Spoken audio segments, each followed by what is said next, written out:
from the deepest depths of the dark web. Dark of the night.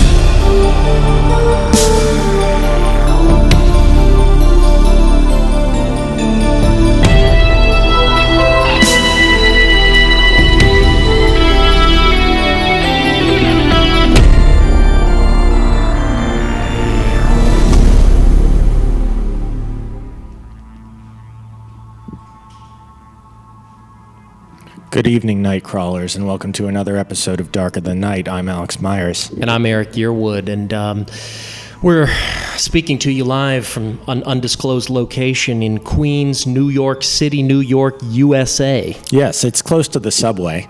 It's a great undisclosed location. It's a place that no one will ever know about. And it's easy to get to.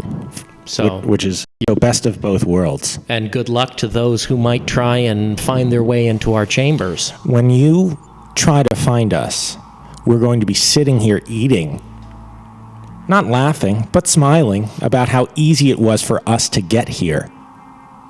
Which is going to throw you off guard. Yeah, you'll know this somehow. You'll know all of this.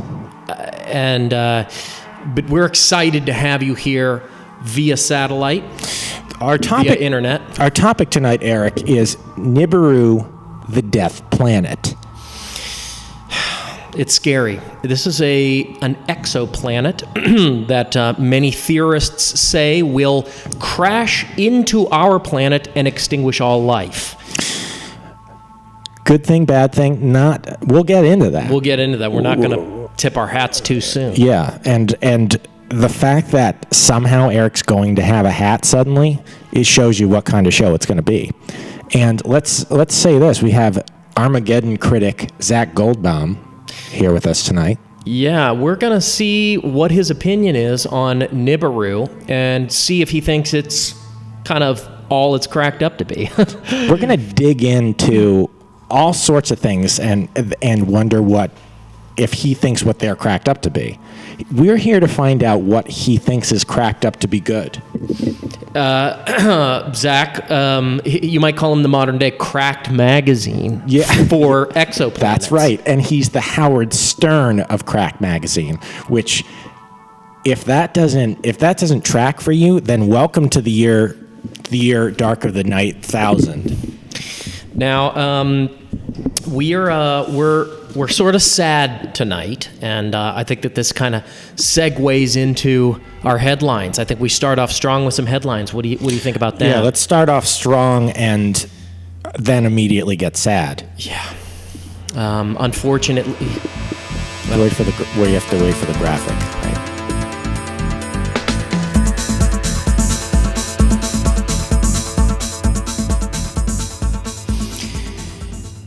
It saddens us to report that Art Bell, legendary radio host, who tuned into the dark side, died at 72. Yeah, he's now tuned out, and that sounds flippant, but it's fair. It's fair.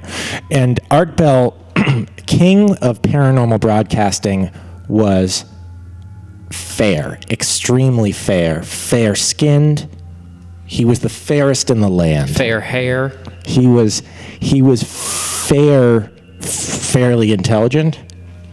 He was a legend in the field. He was someone. Let's explain to like the one person out there who doesn't know who Art Bell is. He was the host of a show called Coast to Coast AM, and he was probably the Larry King of paranormal broadcasts. Would you say that? Yes, absolutely. He was a trusted voice. He had a great look to him. He lived out in Nevada. He was the real deal. He dedicated his life to the paranormal, and at the end, and I didn't see the moment he died, and I'm guessing he rocketed up into the sky and grew wings and just flew into a black hole. And what a fitting tribute to the man who taught us so much. Alex, I can remember my favorite Art Bell moment. It was when I heard him on the radio, and he said he started to cry, and he said, "I'm so sad and sorry because I was diagnosed with this medical condition." And that seems like a strange favorite moment, but it taught me a lot about pathos. It taught me a lot about speaking to your audience in a way where you're vulnerable. And yet, vulnerable 98% of the way, but at the very end of that personal sentence, kind of bail on the specific. And that's what I loved about Art Bell. Is he'd say, I have some, one of my favorite Art Bell moments. He said, something incredible happened to this great nation last night. And it was moving. And I remember sitting down and watching television, not believing it. And then he said, now moving on. Well, and it's cool that you were watching television because he was on the radio and you were sort of multitasking. Right. I keep the radio on and behind me while I watch TV.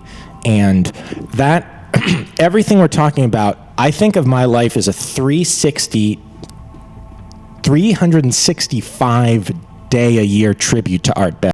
Every moment is a new tribute to every second is a new idea that I'm executing. Well, to celebrate Art Bell. No, when you internalize your heroes in that way, then you can be buying a bag of chips and suddenly struck by something that they said, and you're right there with the master. I want to hear Chris cut to the wide shot. I want us to act out when you have faith, and this is a show about belief as much as it's about faith in something. What is the paranormal but something higher?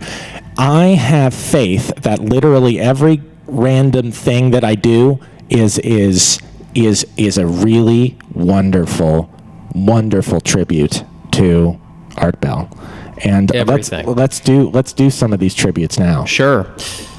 I threw my phone on the floor. Hey, my earphone came out.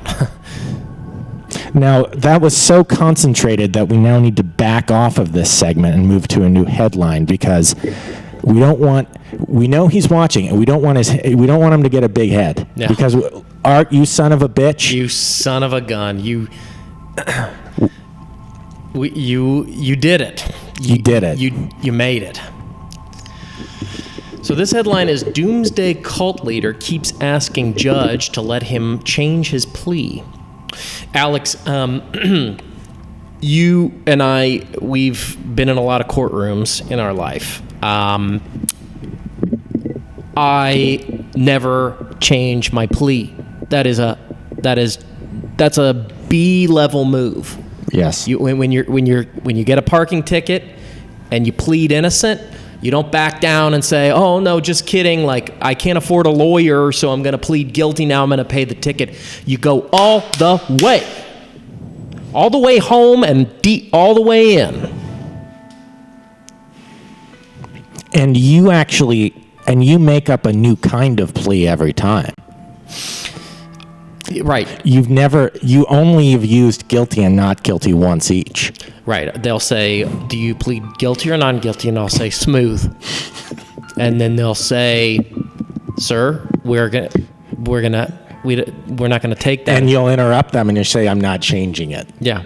And you have been, to be fair, you have gotten a lot of fines and spent a decent amount of time in prison. But it's all worth it because when you look at those transcripts, it's art. Yeah. It's fine art. And I will get around to reading those, by the way. I would hope so because I spent time in jail. And I was you that I was thinking of. I was like, Alex is going to get a big kick out of this. Yeah. I remember you called me. You used your one phone call. They only gave you one phone call in a 3-month run in prison one time. And you said, Alex, this time the plea was especially funny, but in sort of a droll British way. And I said, I'll definitely read it. Yeah, and I will. Well, I definitely will. I'm gonna keep needling you on that. Doomsday Cult Leader. The headline was he constantly he wants to change his plea. If you're a doomsday, look, if you are a doomsday cult leader, right? Mm-hmm. If I'm at that level, I'm a big believer in doomsday cults. Right. That is a respectable position in the paranormal community. Sure. Because you've put in the hours, you put in your 10,000 hours, and you've worked your way. You've paid your dues. You've kissed asses. You've been there. You've been getting coffee for everybody, and now you're the doomsday cult leader. So guess what? I wouldn't. If I was a doomsday cult leader, I would barely talk to anyone on this planet.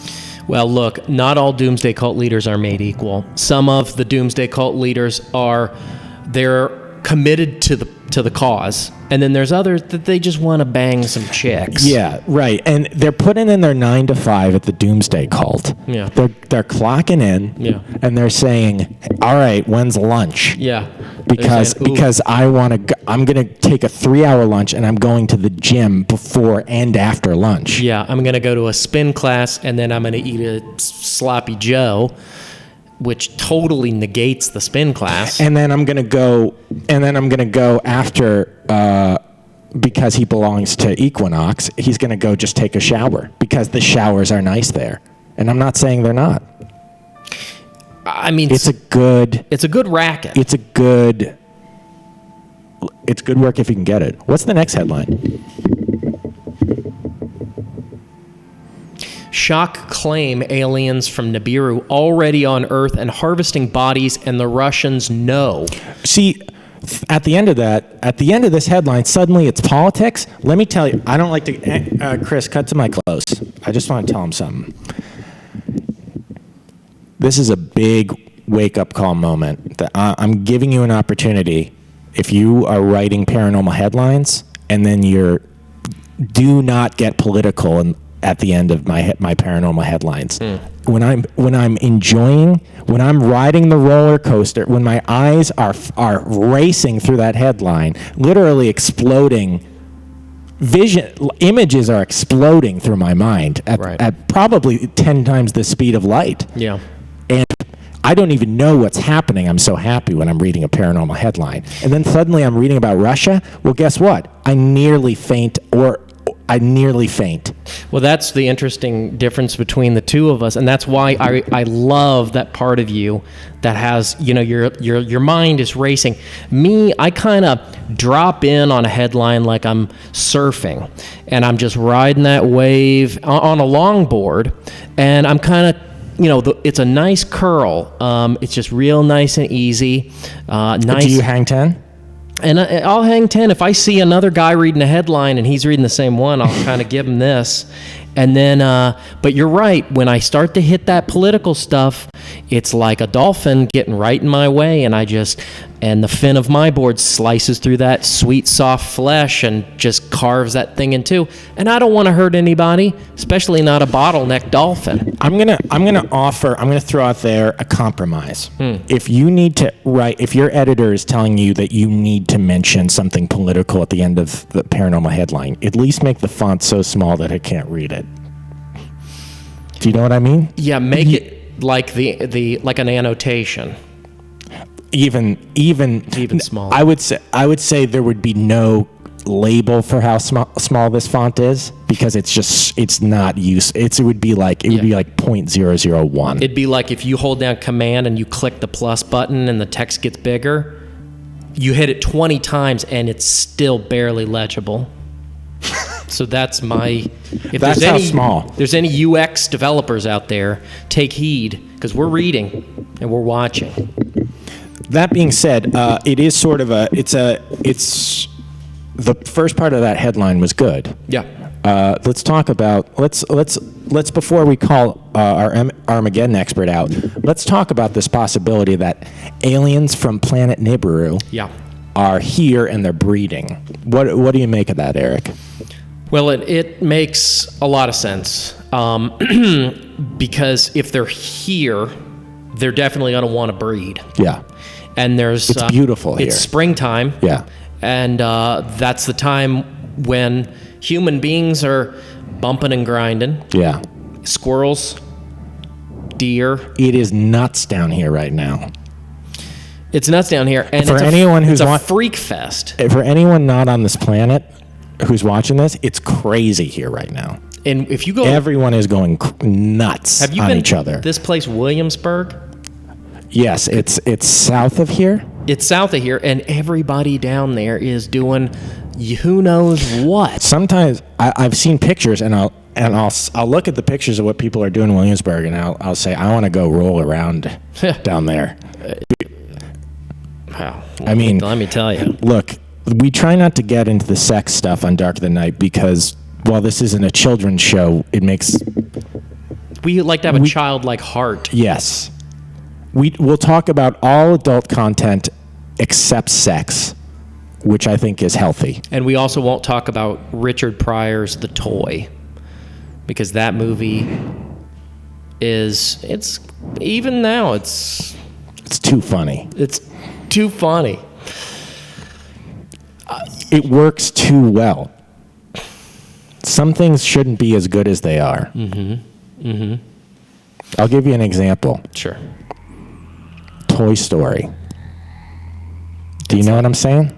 Well, look, I've read that Steve Jobs biography, and It's so good. It's seriously very well done. It's too good. how did they do it? Yeah. And they end up in a In a toy store? yeah. I do want to talk, at least spend 1 minute talking about aliens.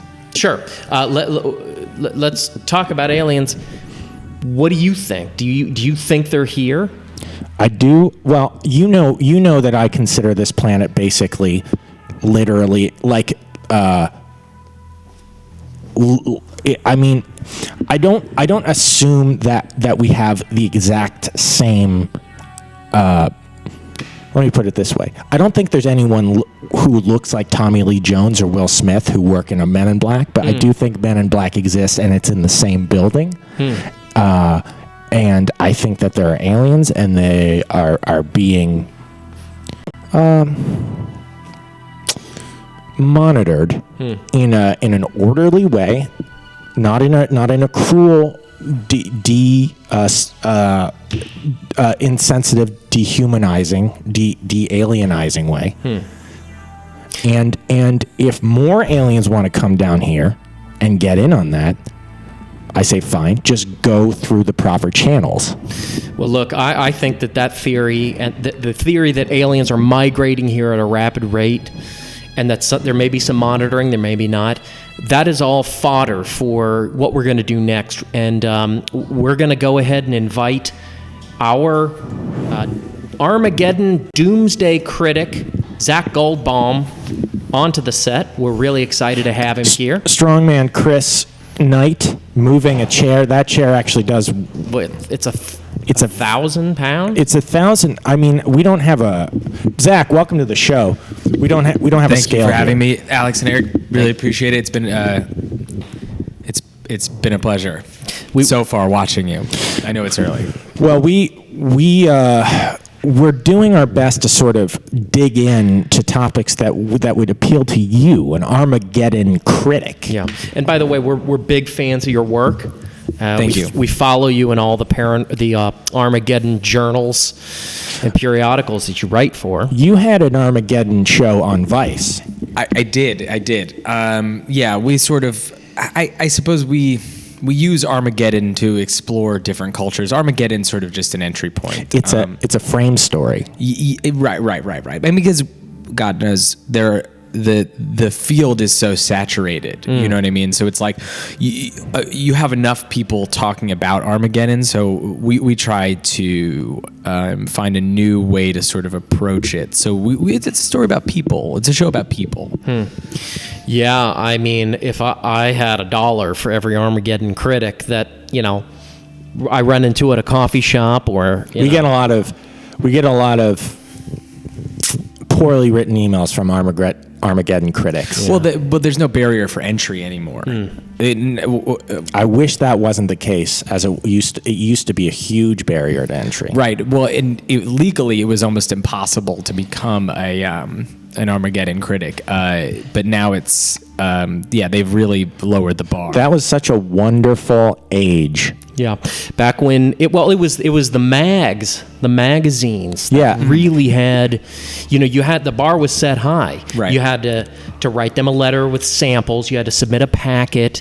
You had to show pictures of what you thought, hand-drawn illustrations. Well, and you couldn't just start by covering Armageddon. You had to start by covering disasters, unexplained phenomena, and you worked your way up to Armageddon. I think a lot of times, and I think why the field has become, I think something that's brought, the whole field down a little bit, is that anybody can sit and write about Armageddon, criticize Armageddon from their living room, from a coffee shop, from, their parents' living room, from their parents' coffee shop. I don't think this is a viable solution, but let's blue sky for a second. Sure. If you could get the excess of Armageddon critics into like a demolition derby arena, and not in cars, but just standing, filling the arena, not the seats, like where the cars drive, and then you get one car and kind of spiral the car in a circle until you've run all of them over. Sure. Would there still be too many? Yeah. Well, would there still be too many Armageddon critics? And are we talking globally here? I mean, probably. Probably. We you don't said all of them. All of them. I actually don't really. I don't acknowledge more than one country. Right. Just not because I have anything against them, but just because I find it very confusing. And it is confusing. Well, and also in many Armageddon theories, well, at least, the classic, the biblical Armageddon on the plains of Megiddo. Right. You've got potentially a one world government fighting itself. You're absolutely right. And I think that's something and why I think the sort of quintessential Armageddon that takes place on Megiddo in the land of Israel, I think it's why it's flawed, because I don't think it imagined a future where we have more than one country. So I want to before we move on to Nibiru, I asked. I don't like to toot my own horn, but a good question about a hypothetical scenario. But to be fair, you do like to toot your own horn. I have a horn, and I was playing it for Zach beforehand, and I liked tooting it. Right. I did kind of think that melody that you created was my favorite one. I'm a music lover. For people who haven't watched the show for a long time, I have a horn and I like tooting it. And I wouldn't be ashamed of that if I were you. Right. And you were ashamed when you did this thing. You caught me. Yeah. So I do want to say, though, but just to land this, there are too many Armageddon critics. And do you I'm not going to put words in your mouth, but I know you'd like to change that some way, possibly violent. And I don't think that what you recommended, which is, just to reiterate it, was putting all the excess Armageddon critics into like an arena, like a derby, and then watching them get crushed by a single car. And I don't think that is. I wouldn't use that as my approach for handling this problem. Right. But many would. Approach. And it would. And one just it works well. Yeah. Sorry, go on. No, I was just going to say, technically, I would think that you'd have to have a really great car to be able to withstand all those bodies just milling about. Because they would get gnarled in the axle. I mean, depending on the car. If it was my car, you would almost, with 2 to 3 bodies, in my personal experience, you can't continue to drive. And you've got an Outback, a Subaru Outback. Yeah. So, that is a great car. And it's a great car. It's great for off-roading. And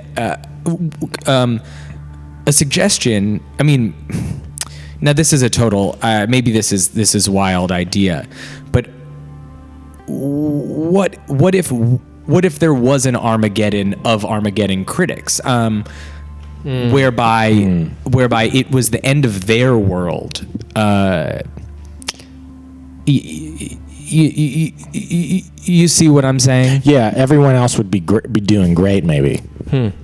It would be a classic inversion of your expectation. Well, what would that look like? And Eric, I know we do need to move on to Nibiru, but I think this is such a fascinating thought experiment. What would Armageddon look like for just Armageddon critics? Let me throw an idea out there. You go to work at the Armageddon store. Yep. And they're closed. They're just closed. Yeah. I mean, I've never been to that store. Nor do I know that it's ever been opened, and that's one of the sort of. I'm afraid I may have exposed my ignorance of your trade just now, in trying to sort of propose a good idea. No. And honestly, there's no bad ideas except the one you posed. Well, and that's why we've got the expert here. So we're excited about We're excited about Nibiru. I can't, Alex and I, we love a good Armageddon theory, a good Doomsday theory, and this one just seems so freaking badass. Guys, we have a call, and I hate to interrupt. By the way, we're doing this old-fashioned, right off the phone. Hey there, you're on Dark of the Night. Who's calling, please? Hi, this is Erin. Hi, Aaron. How you doing? I'm well. I've been listening about all this talk about Armageddon, and it got me thinking. Do you think that the pyramids were panic rooms for the ancient Egyptians? Great question. Great question. And have you ever seen Panic Room with Jodie Foster? Absolutely. Okay. I feel like that it's important to start on this sort of same plane of knowledge. I think that no, they were not. I think that if you dig a little deeper, which they haven't, and I think that one of the big mistakes with the pyramids is that they have not torn them down and excavated, thoroughly excavated. You would see that this was a world in which the outside world was a panic room, and the pyramids were the world. Does that make sense? Because I think it should. Good. Aaron, does that... It absolutely does. I'm just gobsmacked by this information you're laying down on me. Aaron, where are you from? Because gobsmacked isn't a word we hear too that's often. That's a Midwestern dialect, I believe. It absolutely is, from a holler down in southern Indiana. Down in the holler. And what got you interested in pyramids, Aaron? I'm sorry. What got you interested in pyramids, Aaron? What do I think about the pyramids? Here, let me hand the. I'm going to hand the Aaron. I'm going to hand the phone over. Zach, it's going to be your job to hold this close to the phone. Aaron, what got you interested in pyramids? Oh my gosh, Ancient Aliens, one of my most highly respected TV, intelligent contributors to society. Yes and no. Well, Aaron, one thing I'll say, Aaron, is that we try not to mention Ancient Aliens on the show because the creator of that show, he really dicked me and Eric over on some... Oh, I'm so sorry, man. On a drug deal. Oh, gosh. You know what? He looks the type. That hair doesn't come naturally. Well, full disclosure, Aaron, on this story, it was the early 80s. We were young, and we were running with a sort of a young, thin, hot crew of paranormal broadcasters, and we were cool. We were partying. This was an era when paranormal broadcasters would run in packs, sort of marauding packs of paranormal broadcasters. And we had more weapons than we had a right to. Aaron, I want to ask if we answered your question, or if you had any other questions for our expert, our Armageddon expert. That's all I have for you now. I will take my question off the air. Thank you so much, gentlemen. And Aaron, thank you so for calling much. in. Zach, that was fascinating to hear your take on the pyramids. Now, there's so many ancient mysteries in the seven wonders of the world. I mean, you've just got to think that aliens have been here already, and are they coming again to prepare us for this collision, this planetary collision? I do want to say, I think for the let's say re-explain. Nibiru is a planet that is on a highly elliptical orbit. Right. That is going to crash into planet Earth on April 23rd. Right. So Of this month, apparently. of this month, this April. Yeah. Yeah, so we've got, what, like a week? A week and a half? Yeah. And Give or take, yeah. So to recapitulate the question, are aliens visiting to try to prepare us? Yeah, prepare us, either warn us or hasten our demise. This is a question for me. Well, It's also just we asked it as a question for you, but I think we were also just like yeah. yelling it Big- like fuck. Well, also, we were just saying, I was just by way of saying, like, that would be freaking so cool if that's what happened. And I was wondering, like, do you think that's cool or kind of whack?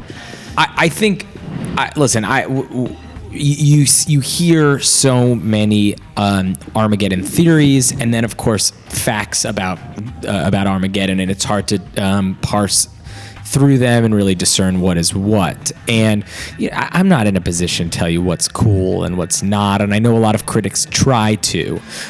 So what is your job really? I mean, define your To tell you mission. to tell you my experience with each Armageddon, to tell you what I feel about each Armageddon personally. I can't. I'm not someone that gives Armageddon number systems. I am not a thumbs up, thumbs down Armageddon person. There's too many of those. Yes, and it's like I can't give you a Tomato meter. Oh my God, no! And like I give this Armageddon 4 horsemen of the apocalypse. I give this Armageddon 7 comets. I think it's not a binary. Armageddon's not a binary thing. If I was in your position and I took my job, because I take my job so seriously, As you should, it's- and if I saw someone horsing around with my passion, I would write them a letter on a typewriter, and I would center it in the middle of the page, and it would just say "fuck," period, you, period. Well, I mean, And I would stare at it. I would put it on the table, I'd stare at it, and then I'd mail it to them. that's why we had to get rid of the typewriter in here. But That was all it took. that was all it took. We were going to get in trouble with the federal government if we kept sending those out. But Zach, we have another segment here that we want to kind of get into because we've got some picks. Oh. And we want to hear your pick. Okay. For what the coolest doomsday scenario is. Like, Yeah, kind of like what the kind of hippest, neatest, coolest, badass kind of doomsday scenario would be. yeah, like it's the kind of doomsday scenario that makes you go, "What's up?" Yeah. Yeah, Or yeah, makes yeah. you go, Or like it makes you sort of tip your glasses to the end of your nose and go, ooh. oh, damn. Yeah, like it somehow in unison with 2 other guys. You're watching it go by, and you just can't believe it. And you guys, but I don't have any glass. This makes me wish I had glasses because what you guys are doing is Well, Right. in Well, that you've case, you never just pull it. you've never leered at an Armageddon. You've never dipped your glasses to the end of your nose and leered at an Armageddon with a couple of other guys who also do not have 20/20 vision. He has pulled something out on one though. well, and I've done a little bit of this. I've been like, huh? Okay, so Well, it's let's get it in. is- Let's, okay, dig, sorry. let's dig into it. Let's start off. Are these in any particular order? Alex goes first. I'll tell you. I'll start. My Armageddon pick. Giant bug, or another animal, and I'll tell you where I'm coming from on this. Sure. I think it's something that in its sort of raw form on its face, you'd say, "Ha, that's dumb." But think about if it actually happened. It would be cool and crazy and awesome, and it would be you'd be thinking to yourself, "Ow!" Yeah. You know what I mean? It is kind of cool to think about. Yeah, I mean, imagine just a giant bug. Let's start. Any animal could be great, but let's just say giant cockroach. Yeah. I mean, that face says it all. You don't even have to say anything. And I really did that just now. I really meant that. I lost control and I did that. So. And that was because you were thinking about a giant bug? Yeah. Is it just the giant bug, or is it the whole thing? The You know, bug? I sort of feel weird because I thought you guys were sort of vibing with me on this, and suddenly I feel like you're just looking at me like. Sometimes you got me excited about it. I closed my eyes and I thought, and it was something that made me think and not made me open my mouth, leave my mouth agape, turn my eyes to the sky and shake. Which is what it did to you. But just to be clear, I do feel like an idiot. No, I respect that. I don't think there's anything wrong with that. But I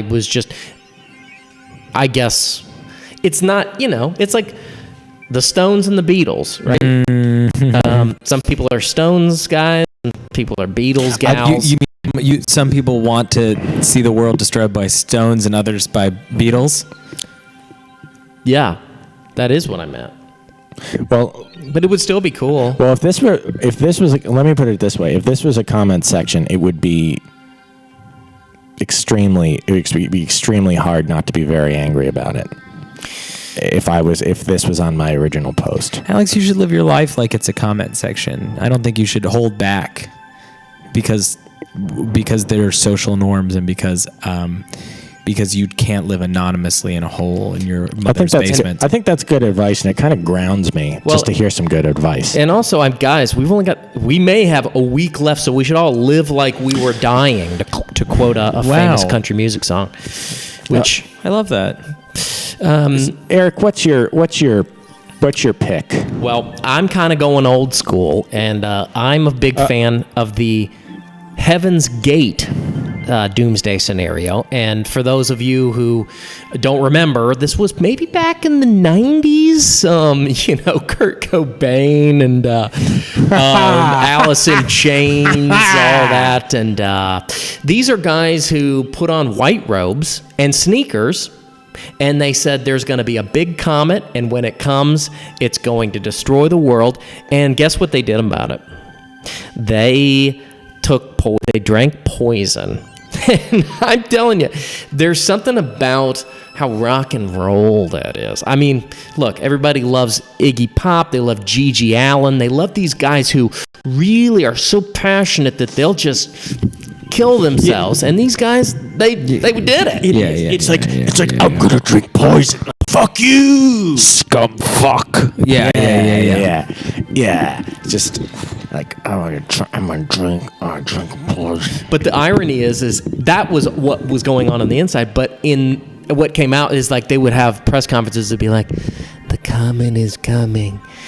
We are going to go to heaven with the aliens, Man, they're like a new wave band. Yeah, it was like Kraftwerk, but with Iggy Pop playing keyboard.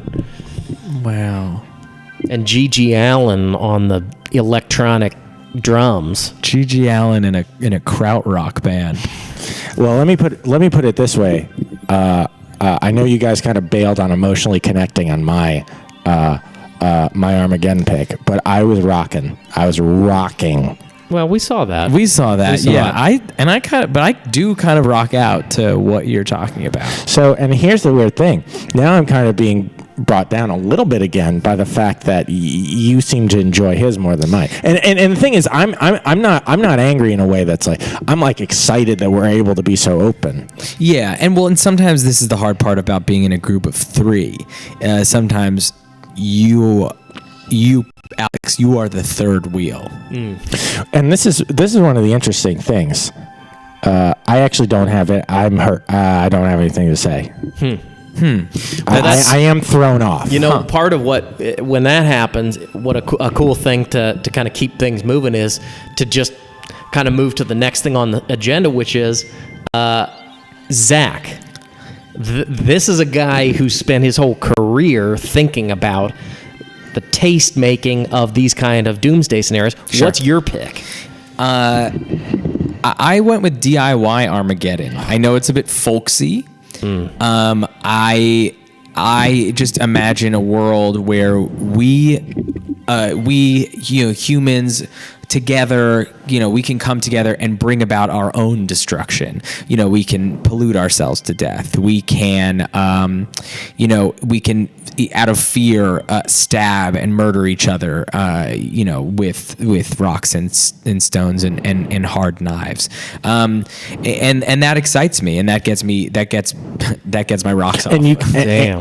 That's how I get my rocks off. I think it's so cool that we can shoot and stab each other with all that stuff. You have both options for all those things. And it's important to, Well, that's the thing is, like, in a future that I imagine, we are crafty and creative enough that we can stab each other with a blunt rock. And that's how I get my rocks off, is with the thought of rock violence. And I love rock, and I love rock and roll, and I sort of see this Armageddon, and we were talking about this earlier, I see this Armageddon as a sort of Nick Drake Pink Moon Armageddon. It's get rid of the backing band, do it yourself. It's almost like a Henry Darger, like an outsider artist. They find your Armageddon in a closet somewhere. You'd been a janitor for 20 years. God, and I love even that. knew. Yeah, and that's when they realize that. And that's when they realize it's too late. Yes, and it's coming. And yes, yeah, and if they don't have a cell phone, guess what? They don't get to say goodbye to their family. Right, it's coming. And then all of a sudden, a pointy rock punctures through your forehead, and you're just like, because there was someone behind you. The whole time. And all 20 years. So that fear that you live with day in and day out is finally, you keep trying to justify it away, and you keep trying to tell yourself there's no reason to feel this way. There's no reason to feel this way. And then all of a sudden, it happens, and no one's around for you to say, there was a reason I had this fear that I... So sorry. It's just like feeling these Armageddon feelings. Let's talk about this. Let's talk about this for a second. We're all sharing with different levels of success our deep emotional feelings, our connections with these really outside the mainstream Armageddons. And why is it important for us to find our own favorite Armageddon? You know what I'm saying? And I think this is sort of a, why don't we say, you know what? Thermonuclear war. That's what everybody else is doing. That's what's on, that's what's on the radio. That's what they're talking about in the New York Times. I think, we live in a world where you are defined by the way you view the end of the world, and I think it feels good sometimes to separate yourself from the pack, and I think I don't think there's anything wrong with thermonuclear war, and I am an advocate for it, even though a lot of jerk-offs like it. Sure, I'm fine with it. I like mainstream Armageddons. But I also get annoyed because sometimes people are like, "Oh, I'm a Taylor Swift fan." It's like, of course, sure, she's one of the biggest pop stars in the world. That doesn't make you interesting and sort of cute because you like the biggest thing in the world. She's also a great form of Armageddon. Well, yes, and a popular form of Armageddon. Well, and I wake up in cold sweats sometimes, and my first thought on my mind is the world is going to be destroyed by men. And when I think about telling some people about that, and I guess I am right now, that's people will say, "Oh yeah, we don't want to hear about your male Armageddon theory." And so I have to bury that so far down, no one will ever see it or never understand. I wish there was a world. I wish that there was a safe space, and maybe it's just a space where, maybe it's just a room that you just lock the door and there's no one in there, and you just say whatever you want in there, and when you're done, you throw away the key. But then you realize that you just locked yourself inside. Well, and that's life, right? It's on to the next thing. Frank Sinatra. Yep. Frank. We're gonna move on to the next segment here. This is kind of an active segment. We've got some posters here because we want, naturally, as Doomsday enthusiasts, we want to take the message out to the rest of the world. So we're going to design some posters. And we are taking your calls. Please feel free to call in at any time at the number there. Thank you so much, Chris. Guys, we're going to rock the house here right now. Making some cool artwork and getting the message out at the same time. Very cool. This is very cool. Yeah, we've got some cool white paper. What color do you guys want? You know what? Hand me purple.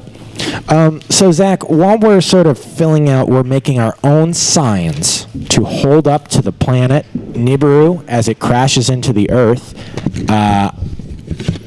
And these are, this is sort of got a plastic, it's got sort of a coating, so I'm guessing this might not burn.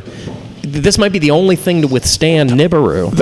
Our skeletons might just be just wrapped up in this. Yeah. Yeah, like it just bone dust. But you think that this paper will be the only thing because it has a gloss finish? I mean, that was just a theory. Yeah. This is. I just want to unpack that. Yeah. Yeah. I mean, I think I've got my own personal kind of take on what's going to happen.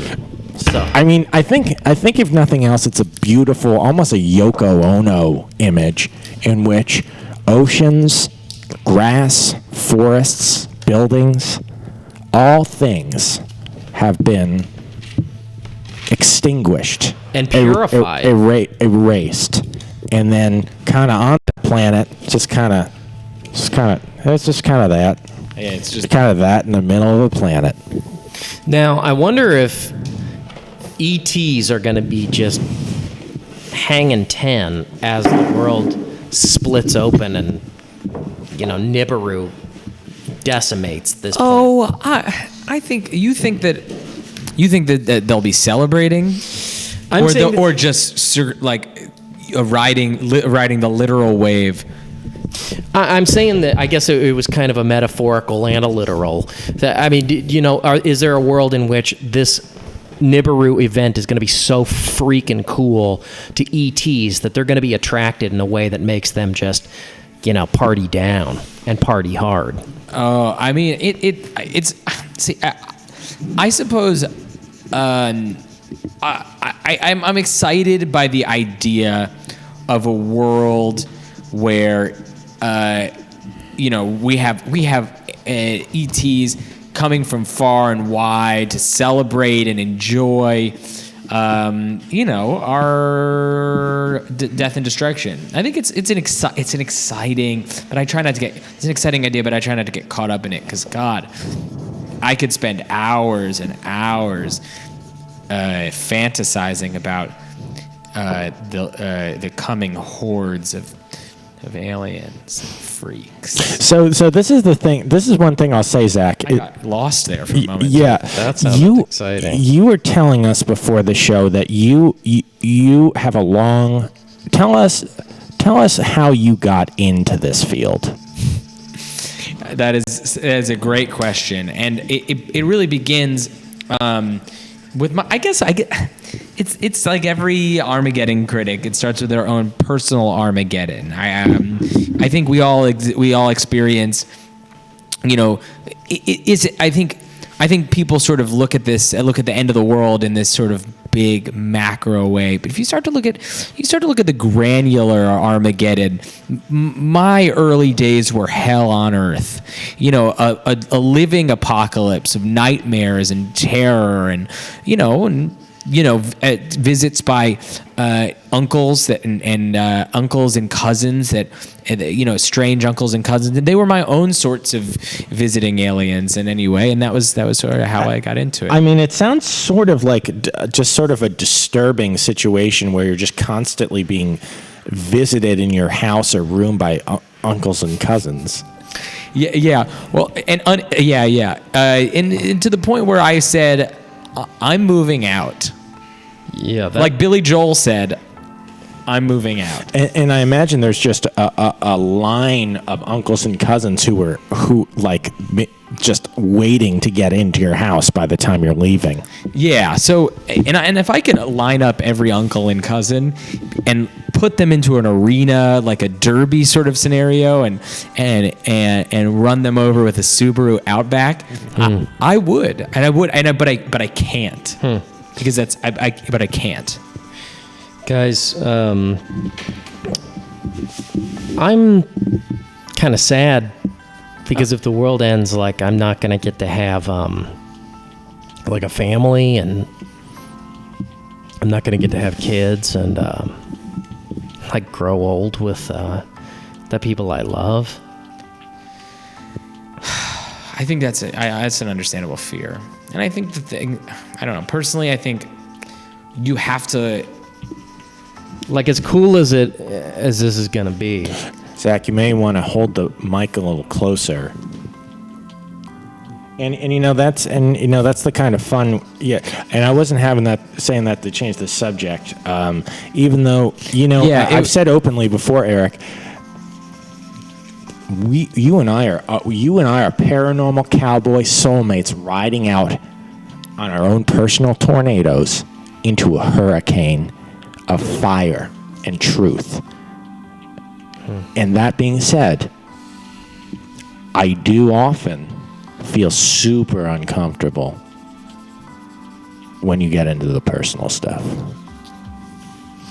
yeah, I guess I should be more excited about the world ending and just in a ball of fire, and the fact that I called it. I guess that is a really cool, sweet thing.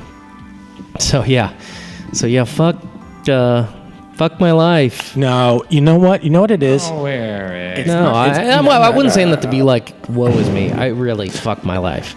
All right. That's Fuck my life, like I'm excited for it to be over? no, like fucking yeah, like Fuck my life. So, two things. yeah. And I'll say the thing that's less important first. I need to finish my sign. But here's the other thing, and this is more important. It's not fuck my life. And I'll say this is my view. I'm not an Armageddon critic. Armageddon is a celebration of everything that ever was, and it's saying, you know what? That was great, but it's time to wrap it up. Yeah. There's nothing wrong with saying, hey guys, that's a wrap. Okay? Oh, is that it? That is a real good point. No, that's not it. No, I'm just saying that's like what some guy's saying at Armageddon. Right. Oh. So yeah, I guess I never thought of it like that. And the reason I say that, Eric, is when that planet Nibiru comes crashing down, and you and I are joined, have sewn ourselves together like we discussed, and we're just back to back sewed together. Like a reverse human centipede? And it's a very modest. It is inspired by human centipede. We did. Oh, it's a modest human centipede. Right. It's not a showy human That was centipede. my one issue with that film, was that Me it was too. immodest. Me too. Well, we didn't talk about the specifics of how it was going to go down. Well, Probably because we didn't want to think about that. Guys, what do you I think we've got to kind of finish our signs soon. How are you guys doing? I'm pretty good. Creatively, it's okay. It's Where are you guys going to take these first? I might take this down to Trump Tower, I like that. and just because there's a lot of people down there, not because of any kind of political thing. I'm going to protest the hotel union. Not that I'm not going to join a union protest. I'm going to protest I'm going to protest the hotel union.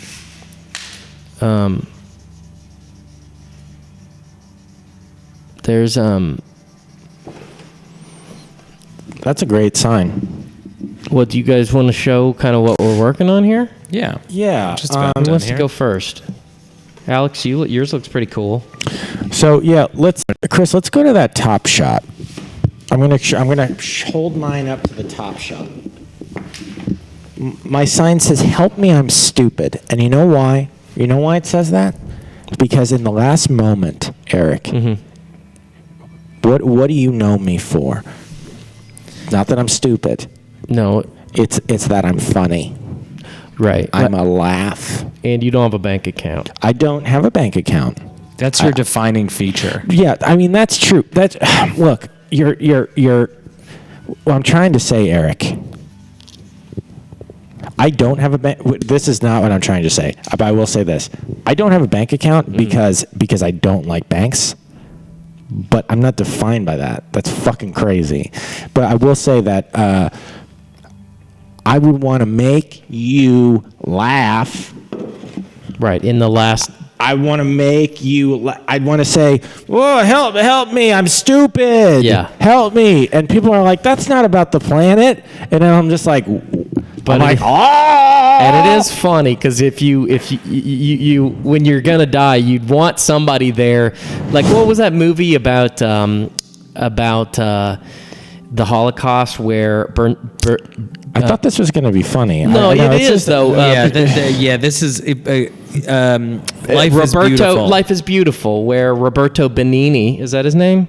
He won an Academy Award because he was like, I'm the clown in Auschwitz. So that totally lines up with kind of what you're saying. And that was a great movie. It won an Academy Award. It's just this, and I'm not trying to be immodest, but this seems funnier than that. It's just like it's like, okay, he had an Academy Award, but it's like, this is funny. Right. Like, this is funny. Yeah. I mean, I think, and I love the sign, but I think Roberto Benigni's comedy had it had more legs. I never saw the movie. I just heard about it on the internet. Zach, what's your poster? I just want to finish. I just want to finish this thought. If I took time at the end of all things to make a joke, and then you're like, that's not very good, and then we die, Well, that's not great. Although that's funny too. There's something funny about it's like I got one joke left and it bombs. you're like and it ends with the whole thing ends with, is this thing on? it's like a Monty Python sketch or something. Right. Yeah. Which, I mean which they're hilarious. Yeah, they are. That's a talented group of people. Someone give them a TV show. Zach, what do you got there? Mine says the end is near. You up? I get it.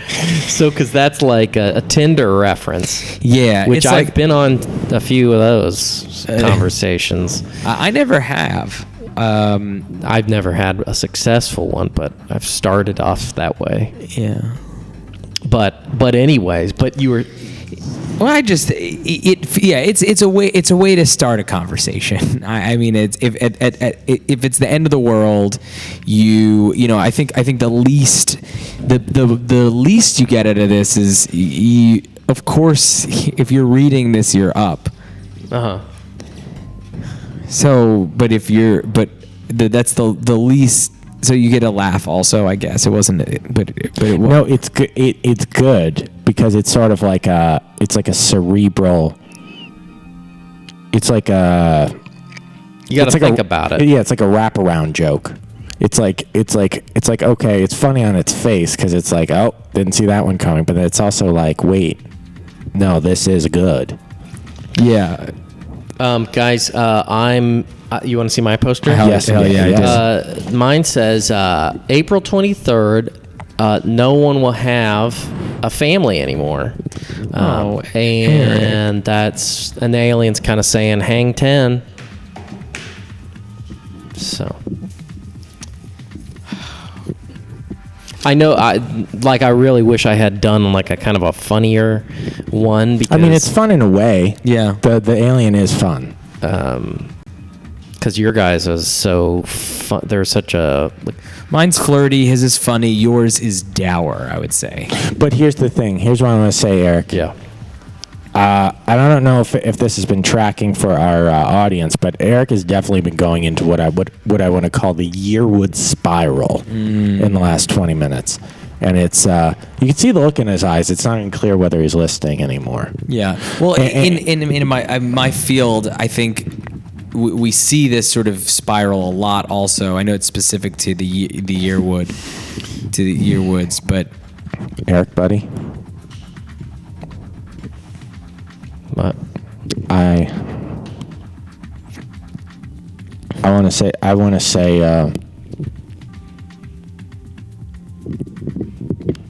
snap out of it. And I want to say that loud and clear, because you deserve better than doing this to yourself, buddy. You are the Chevy Chase, looks wise, of the paranormal community. And I'm talking Vacation, the first one. You're just saying that. No, I mean it. You are as handsome and as obviously work out in the way that Chevy Chase did in that movie. You're just... Dude, I fucking mean that. And guess what? If you wanted to, in that pool scene with Christy Brinkley, I remember. instead of being like, oh, doing the right thing and going back to your wife, you just leave with Christy Brinkley, and then the movie would be over. Really? Yeah, the scene with John Candy would have never fucking happened. He would have never gone to Wally World. That's you, buddy. You are a goddamn rock star. And if you wanted to, you could march out, and don't do this, but you could march out and grab the first woman you see and just say, "You're mine now!" and she would go, "Hell yeah, I am. Where's your house?" Oh man, that's cool. I don't have a house, but I don't know what I would say then. She's out of her fucking mind. She doesn't even know what a house is. She probably thinks you're God. Well, I've got a week. Thank you for saying that. I've got. I mean that, man. I've got a week to try that out. So, Well, I gotta work. It was fast. just a metaphor. Well, I'm but gonna probably do that. if you do want to try that out, guess what? I'll show up and I'll pretend to be the cops, and I'll be like, you don't need to call the cops because I'm a cop. So that way you don't get in trouble if she freaks out. How cool is that? That is really nice. That's like kind of what a good buddy does. I mean, I'll tell you now, I feel a little afraid about what the next week is going to look like, but I'm also psyched. I'm super psyched. Guys, I'm back out of the Armageddon. Come what may, Ow! we're This gonna guy's get back. laid. This is the really, sort of thing that Armageddon is all about. What I just witnessed, this sort of camaraderie, and this is why I got into business. It's so nice to see you guys pull yourself out of that fucking hole, man. That was great, Dude, and you're gonna get your comeuppance too. yeah, you're gonna get everything that's coming to you. Are you both threatening me? No, it's gonna be awesome. Yeah, yeah. It's a threat. It's a celebration. It's a celebration of threats in general. Yeah, it's gonna be. I mean, it's gonna be loud, and it's gonna be. I mean, we're not even gonna know what's happening, and it's gonna be over. Wait, I don't know. It still sounds like you're threatening. No, it's fun. It's fun. gonna be rock and roll, and then we're gonna be like, what have we done? Like, yeah, and then we might corner you and say, like, get ready. And again, Let's get into our next segment because it's gonna rock. It's gonna rock your socks. Yeah. All right. So we're gonna wrap up with the dark truth. We're so glad. Aaron, thanks for calling in tonight. Thank you, Aaron. Zach, this is a segment in which we wrap up the show, a show about Nibiru, the Death Planet, and and it's the anniversary of Batman's death, and so we are doing kind of a Christian Bale tribute in The Dark Knight. I wish we could do a better Art Bell impression, but here we go. It's a Batman tribute, and that tribute is tributed to Art Bell. That's right.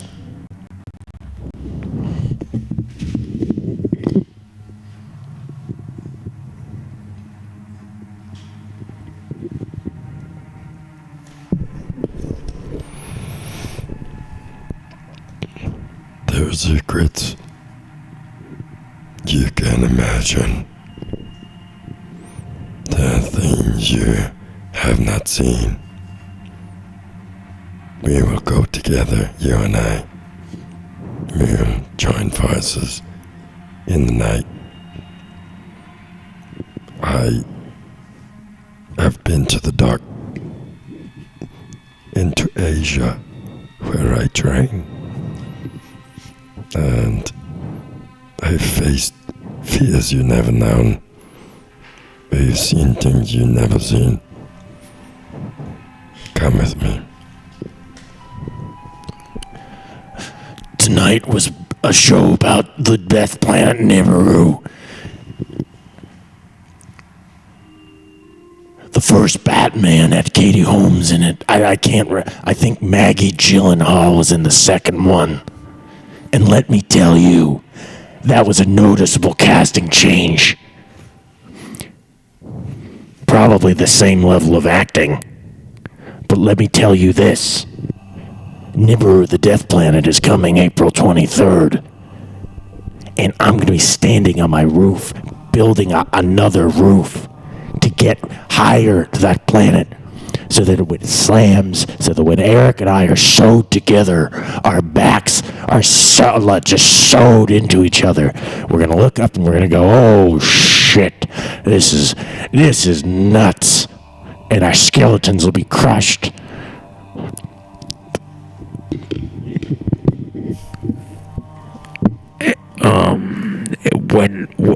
I think I went to college with Christian Bale's sister.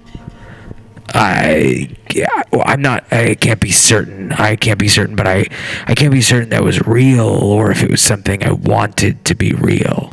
And I think that at some point it's impossible to know the difference between the two. Was she his sister? Was she my sister? No, I didn't go to college with my sister, you fucking idiot. You're embarrassing yourself. And you're embarrassing yourself in front of your peers and your friends. And you did it then and you're doing it again now. And oh my God, your inner thoughts have just become your outer thoughts. And how do you know the difference? And this is happening.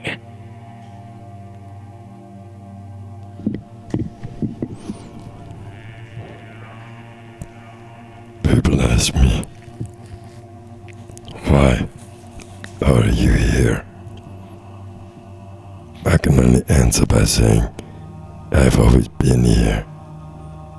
I've always known you and me colliding in infinite space. Are you my child? Am I your father? Yes, no, yes. We are one. I'm 5'11" and 3/4 inches. I always write 6 feet. I've seen different people interpret the number differently in my medical experience.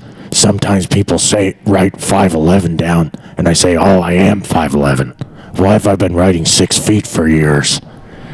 And then I look at my driver's license, and it says 6 feet, so I just try not to think about it in between those experiences. Now that being said, if I had my pick when I was about 10, I would have been as tall as Shaq. Now that being said, thanks for watching Dark of the Night. Our guest tonight was Zach Goldbaum. Yeah, Zach, thank you so much for being here. It was fantastic. It was my absolute pleasure. It was a special experience. Yeah. And if we're not all dead next week, we will bring you another great episode of Dark of the Night. We'll have demonologist Dagmara on the show. Yeah. It'll be fascinating. Make sure and join us. And remember, there's a way.